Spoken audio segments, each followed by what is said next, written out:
I came to Jeff because I had shoulder surgery maybe 10 years ago. He didn't just care about my shoulder, he cared about getting me well. And that was even more evident when I came back for this shoulder. You know, okay, you have diabetes, let's get that under control. If we don't get that under control, yeah, I can't fix your shoulder for good. For someone who has a shoulder problem that's painful, that's good motivation. But diabetes is also known as a silent killer. And so there's sometimes just a lack of reason. I feel fine. The only reason I'm seeing a physician is because my blood labs are shown to be elevated, but I feel fine.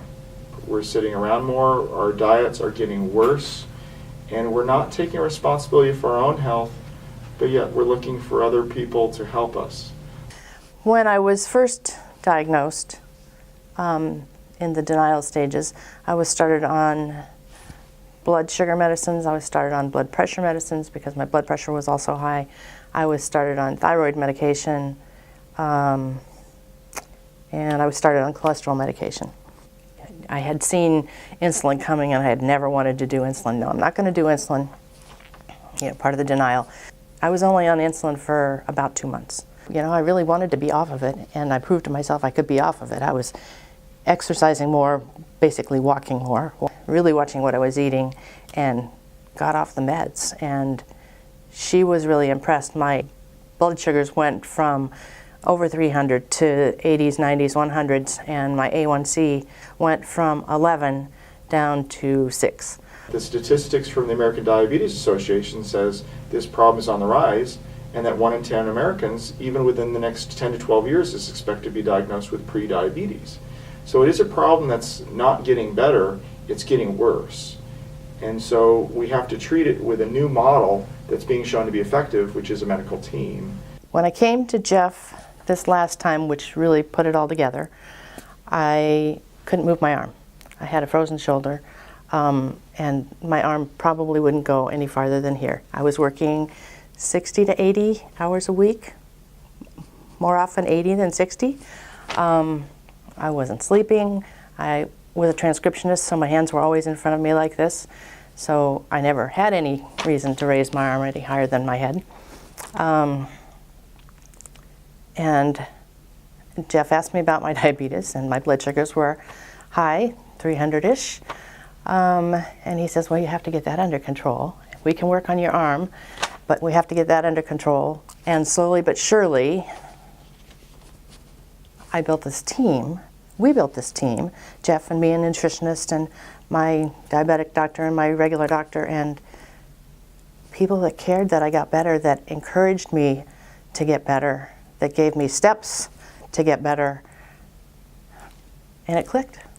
When Judy mentions the fact that I said we really need to get your diabetes under control because your blood glucose levels are 300 or more, that's research-based.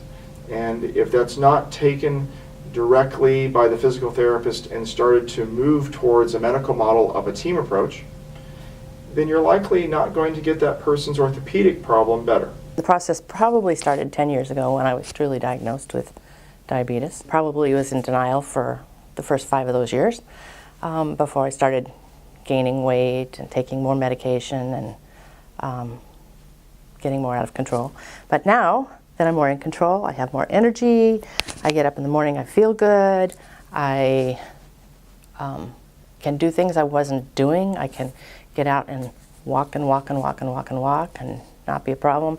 I can go out to dinner and not feel guilty about what I'm not eating because I am enjoying what I'm eating. I can take half my meal home, which is what I always plan to do, and have it for lunch the next day. I don't miss French fries. I don't miss greasy hamburgers.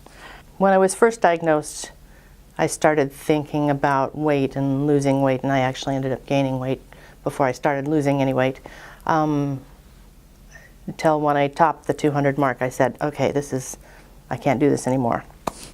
But I couldn't get my diabetes under control by myself, and my shoulder wasn't getting any better, and because of our finances, I couldn't stop working any less at that time, although I knew it was a temporary job, but we needed to have the money.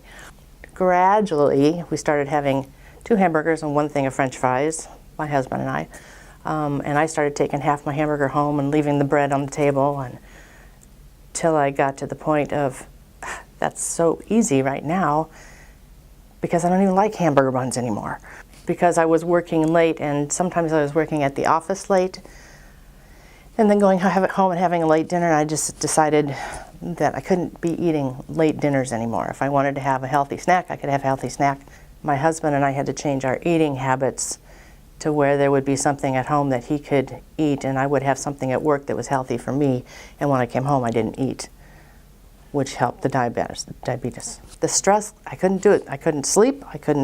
The stress level is also a factor in sleep and diabetes, and I need to get rid of the stress. My shoulder wasn't going to get better if I didn't do anything but this all day. I made myself take different kinds of breaks. We have pedometers at work, and so I was taking walking breaks, and I marked different places at work where I would go around and stretch during the day, during my breaks, and I still do that today. I do exercises in the stairwells when it's raining and I can't get out. Well, first of all, I'm not working 80 hours, so I am getting more decent sleep. Part of that is, I think, because I'm taking better care of myself and doing more exercises and things. I did go to a gym for a while, but that just didn't fit in with the lifestyle and working, and it was 80% of the people that I work with are somewhat overweight. A large majority of them are morbidly obese. And every week there's sweets brought in, there's cakes brought in, there's donuts brought in, and sometimes twice a week. And it's not good for my family. I mean, we don't need, we can have an occasional cookie, but we can go out and buy an occasional cookie. I don't have to bake a whole bunch of cookies. So I share all this because it's driving me nuts that the general population, and especially I'm also in the medical field, is not taking better care of ourselves. So I'm just saying no to everything, and I have gotten so many positive comments on the fact that, wow, that's really neat. Wow, there's less stuff coming into the office. So I feel like I'm making an impact not only on myself, but on a little segment of my corner of the world.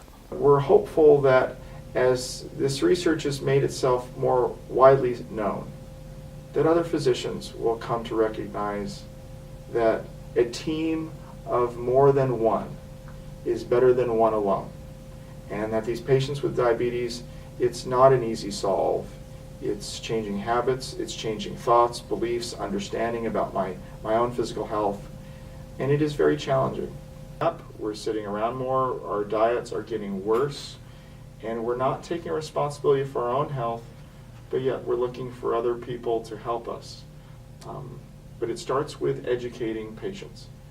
And when patients are ready for a change and recognizing that 80% chance your next door neighbor is not the picture perfect look of what health is, and looking at yourself to say, I'm going to look at myself and not other people, and I'm going to make a change.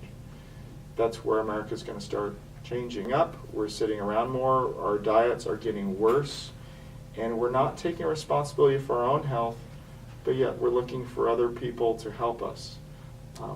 But it starts with educating patients.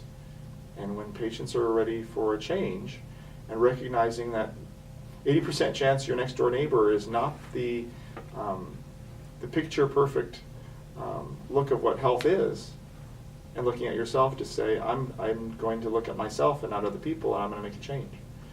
That's where America's going to start changing, and we're not going to be first placed for dead last.